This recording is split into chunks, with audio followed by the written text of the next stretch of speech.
broadcast this season. Ooh-wee, big-time doubleheader. Angel Reese, Caitlin Clark, they meet in the season opener. Indiana Fever put this out. All eyes on us. With such star power on those teams, it's really no surprise they're atop the list for the most games available for you to check out on a national scale. Caitlin Clark once again dominates WNBA national TV schedule. The Fever, they lead the league with 41 games here, followed by the Aces 33, the champion Liberty at 32. 41 of our 44 games are on national television, the most television games in franchise history, the most national television games for a single team in WNBA history. I'm sure this is because of Angel Reese. The Indiana Fever just released their 2025 schedule, and surprise, surprise, Caitlin Clark is once again rewriting history without even stepping on the court.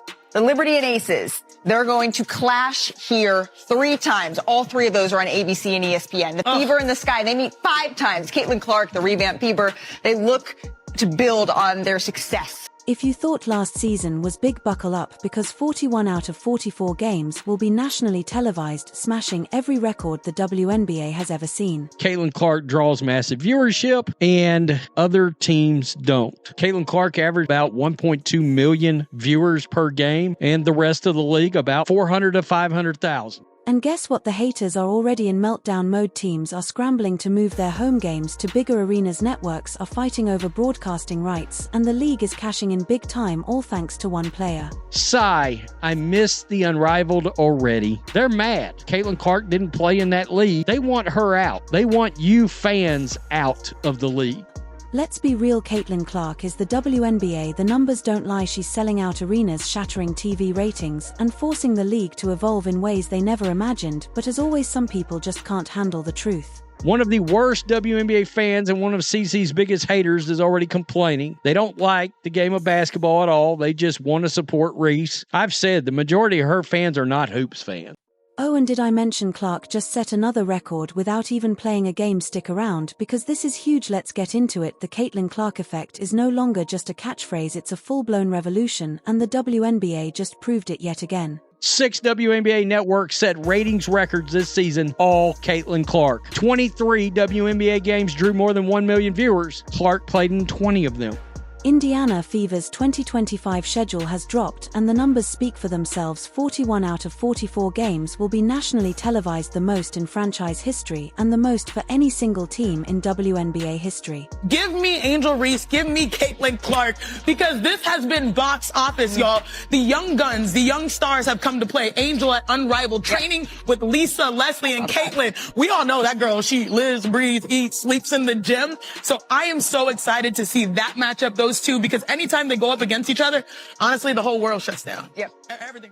Why think about that? The Fever, a team that struggled for relevance just a few years ago, is now the centerpiece of the WNBA's national coverage, and let's not pretend this is some coincidence. The reason Caitlin Clark. WNBA draft and All-Star game demolished their viewership records with Caitlin Clark. The Diana Taurasi draft drew 600,000. It was the most watched draft ever. Caitlin Clark's draft drew nearly 2.5 million. 374% increase of viewership. Fever quadrupled ticket sales after drafting Clark. The league, the networks, and even rival teams know exactly what's happening. Caitlin Clark is the biggest ticket in women's basketball, and they are desperate to cash in. How desperate? Well, 6 different teams have moved their home games to larger arenas just to accommodate the demand when Clark and the Fever come to town.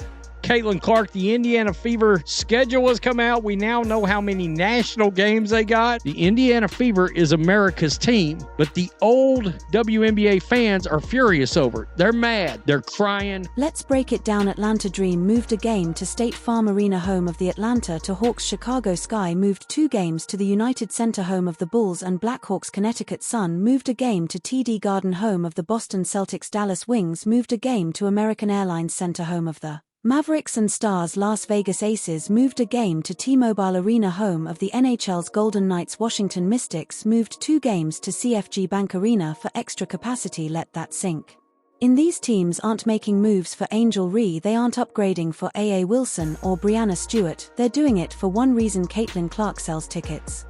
Washington and Indiana set the single game attendance record of 20,711 on September 19 Capital One Arena. The WNBA's average attendance last year was 9,807 fans, up 48%. And keep in mind, that was really one person that added those 3,000 fans. And this is exactly why the Indiana Fever will be on national TV more than any other team in the league. When Clark steps onto the court, it's not just a game, it's a must-watch event. But here's where it gets even crazier. The WNBA's 2024 season already broke records thanks to Clark. Viewership skyrocketed, attendance jumped by 48%, and national networks saw their highest ratings in decades.